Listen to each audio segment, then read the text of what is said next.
report.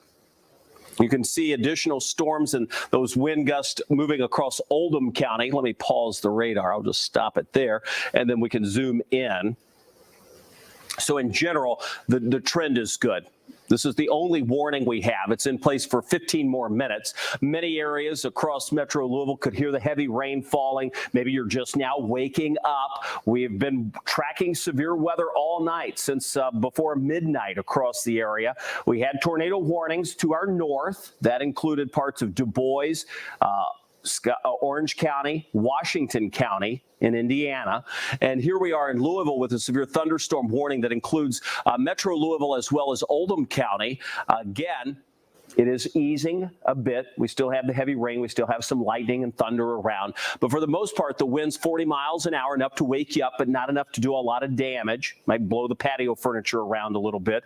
But just keep in mind that this trend is good because it's not going to reverse. I mean, while we could see a pocket of heavy wind here or there, the general trend will be as this moves across parts of Henry County, Shelby County, to continue to weaken that. So if you're watching us from those areas, down in, say, Mount Washington, Taylorsville, Shelbyville, Eminence, Newcastle, wherever you may be watching there, the trend is to weaken this as it moves into your area. So, yeah, there could be some thunder and lightning, winds 25 to 35 miles an hour, but the trend, again, to take the storm chances down in terms of intensity. When we continue to see what we're looking at across our area, we do have some pockets of the heavy wind that we've mentioned, and we'll kind of pan this around. This is the only warning we have, but additional storms continue back out across southern Harrison County. I see along 64 as Jessica's taking a closer view. We still see a pocket of heavy wind moving closer to Crawford County. This is going to be right along the interstate there, Jess. Yeah, and Crawford County already has quite a few customers without power, so not really ideal to see this little pocket. It's where you have that bright shade of green. It looks like near Siberia, right along I-64, just outside of Crawford County, but I have a feeling over the next couple of radar scans, it will likely work its way into the county. I also do want to give an update on some of our power outage numbers from LG&E specifically. I've been refreshing the page quite a bit. So far, it says just 404 customers without power, but that was last updated at about 149. So that was several minutes ago. And we also, this area, it's going to be near the I-71 and the Gene Snyder interchange, kind of near the Costco, near the paddock shops. That's where we have a pretty large cluster of folks without power there, and that's where we had several reports all the way up to Crestwood at Prospect. So that's where we've seen a large number of those power outages, specifically in Jefferson County near Louisville, in the Louisville area, all the way towards Oldham County too. And again, there's a little bit of a delay, so we'll likely get some more of those updated numbers and increasing numbers, unfortunately, over the next couple of minutes. Yeah, I think with sunrise tomorrow, we'll really get a good idea of just how much damage there's been. I mean, we called into the 911 center. They were so busy they couldn't take the call, understandably, if you're that busy. And we continue to see and hear, not only through the power outages, but through people who live there, that power is out, trees are down, structures are damaged.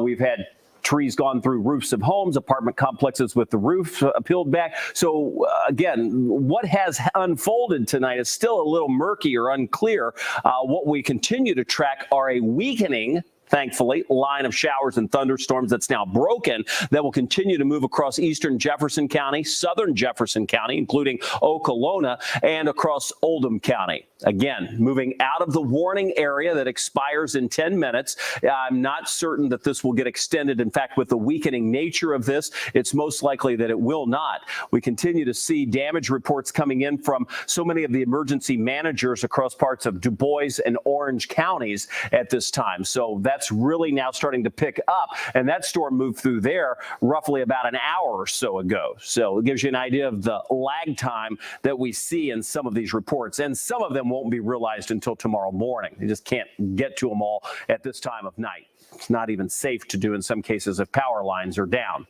All right, let's go over to Tawana. She's keeping up with some of the viewer comments on our social streams as well as making calls to so many. I see you've got the Trimark cameras or the IDOT cameras up in Indiana. Yeah, I'm still keeping an eye on what's happening over in that particular area. So once again, for those of you who maybe just be tuning in right now, so it looks like 65 southbound. This is a wreck near the 17-mile marker. A slide slightly out of the way. Let me go this way.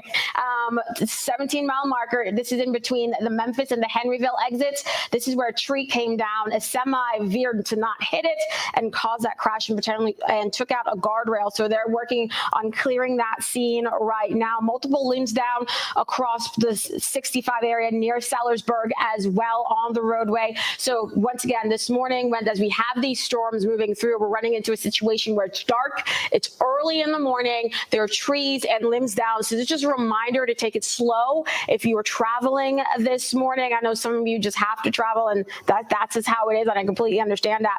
But you're going to have to take it slow. And even later on this morning, before that sun comes up, you're still going to run into a situation where if you're moving too quickly, you could run up on a tree, some limbs down, it can cause damage to you, to your vehicle. So you want to make sure that you're not doing that. Continue to work in a little bit more information on what's coming in from our Paoli area. Still working on this. And this scene right now, this is actually on the Waterston Expressway. This is right near the Shelbyville Road exit. I've been trying to keep an eye on that, working to get a little bit more information. According to Trimark, it's just police activity in this area. So we've been trying to work, and the left lane is blocked. No word on if this is a crash, if this is just somebody pulled over. So I'm working to get a little bit more information on that. But you certainly see that rain just coming down, and everyone just moving very slow in that area this morning. So certainly busy on the roads as well, even though there's not a lot of people out in the roads. Jessica, you got a little bit more information for us as well? Yeah, I just wanted to quickly tell you guys an updated report from LG&E. About 4,000 customers, 4,100 to be exact, without power, and most of them are along northeastern parts of Jefferson County and into Oldham County as well. So that's what we're seeing in terms of our updated LG&E numbers. Okay, Jessica, thank you. Let me just point out that we are in touch with so many emergency managers and police departments and fire departments, getting some reports that a tree is on a house in Clark County, Indiana. And then over in Du Bois County, they're requesting extra police because of the number of trees that are down across 56. So Highway 56. So we do have some major problems across parts of Du Bois, Orange, Washington, and even into parts of northern Clark County. It seems like we could have, in western Clark County, we could have some problems. Now, they have just allowed this warning to expire. It will not fall off of here until 2:15, which was the original expiration time. But for all intents and purposes, all warnings have now expired. I'm going to zoom out on the radar. We're going to take one more lap around the three of us here tracking these storms, and then we'll get you to bed. All right, let's zoom out, go back to our home view. I'll point out there are no additional warnings back to the west of what's moving in our direction. We do have some storms back out here. Those will be far faded out by the time they reach our viewing area in terms of the weakening phase. We will continue to watch some of the rainfall rates because while it's moving, there are pockets of heavy rain that could cause some areas of flooding. That would be especially true with this batch of rain along 64, Crawford County, southern Orange County. We'll watch that closely. But at this point, the threat of severe weather is ending. While we have the warning that's shaped on here, the Weather Service has expired that early. It was set to expire at 2:15. The threat is over. It's already moving out of that. They're not going to extend that warning at this point. The strongest part of that storm is in the southern part of that polygon as you work your way toward Okolona, McNeely Lake, over toward Glen Mary, Seatonville, eventually Mount Washington. This is going to push off to the east. Fisherville would be next in line for that. So that's one area where we're seeing some heavy rain, perhaps a push of wind. Our latest gust out of the airport, we went from 40 to 38, so we do have some gusts. But remember, I said 40-mile-an-hour winds. We can handle that. It's enough to get your attention. It might wake you up, but it's not going to destroy things. We have had some powerful and destructive winds across parts of Indiana. Back to our home view. I'm going to put this into motion, and then again, we'll get you back to bed. So let's go back and push play. And you can see those storms moved across this area a number of times, and that's why we have the flood warnings. You'll notice across Du Bois County, sort of that little spin that you saw there. Move into Orange County, there it is, up into Washington, Scott, northern parts of Clark. That was the zone we had the strongest wind. That's where we had possibly even a tornado. We'll know that tomorrow as the Weather Service surveys it. We've had a number of damage reports out of that as it moved through Du Bois, into Orange, into Washington, into Scott, western and northern parts of Clark. So those have been the hardest hit areas. We have seen some power outages in parts of Oldham County, including Crestwood. That's about the only report I think we've had on this side of the river. Let's again make our lap around. We'll start with Tawana. Tawana, do you have any additional additional information. I know for the morning commute, now we'll be looking at possible traffic issues because of that semi accident over on 65. Yeah, and still keeping an eye on that and still seeing the delays showing up in that area this morning. Of course, not a lot of traffic showing up right now, to the fact that we're already seeing issues now at 2:10 a.m. just shows you the extent of how long it may take for them to clean up this. So once again, for those of you who may be just tuning in or maybe didn't hear before, this is going to be 65 south, right by the 17-mile marker. So this is going to be in between the Memphis and the Henryville exits. The tree came down onto 65 as somebody veered to try to not hit it, and that caused the crash and took out the guardrail. So it's going to take some time to get that cleared out. Of course, we're hearing about those trees down in Clark County as well, and just getting in a report of power just going in and out in portions of Oldham County east of Westport. So continuing to get more information in, and thank you for everyone who sent in your reports this morning. Jessica. Yeah, so we still do have the same report from LG&E. It looks like they were updating their website about every 15 minutes or so. The last update was about 2:04, so roughly 6 to 7 minutes ago just now. But the worst of the power outages at this point in terms of our percentages will be in Orange County in Indiana, about 5,300 without power in Orange County in Indiana.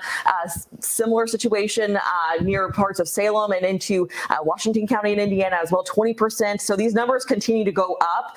We haven't gotten an official number just yet either from Jefferson County, but all of these numbers are going up, and hopefully we'll be able to see some dry time for the crews to get out and repair these things as we head throughout the next couple of days, especially. All right, Jessica, thanks. Looking at some of the reports coming out of Salem, that's in Washington County. We have fallen trees on vehicles and on roads, fallen power lines, fallen trees on homes, and damage to houses there. So again, we mentioned Du Bois, Orange, Washington, Salem is what I just read, up into parts of Scott County, northern and western parts of Clark County. That was the zone that was hardest hit. Could have been a tornado. We had tornado warnings through a chunk of that. Again, that will be surveyed by the National Weather Service at daybreak tomorrow. These storms continue to move through. They are weakening. We have noted additional development off to the south, but this will likely stay below severe limits. That's moving across Grayson County as you push along the Western Kentucky and Bluegrass Parkway into western parts of Hardin County near Elizabethtown. So storms will fire along those outflow boundaries, and that is what we're watching. Those storms, again, will likely stay below severe limits even to the south. These are all weakening that have pushed across parts of Indiana. So we'll continue to track those off to the south and east. We'll be here all night to keep an eye on it. Tawana starts bright and early at 4:30 in the morning for those of you who may be awake for sunrise. Hopefully you can get a few hours sleep. For Jessica, Tawana, myself, we'll say good night for now, but we'll be here to keep an eye on the radar. And should we need to pass along any additional information, we'll be here. Be sure to tune in to Sunrise for the latest damage as the sun rises tomorrow. Have a good night.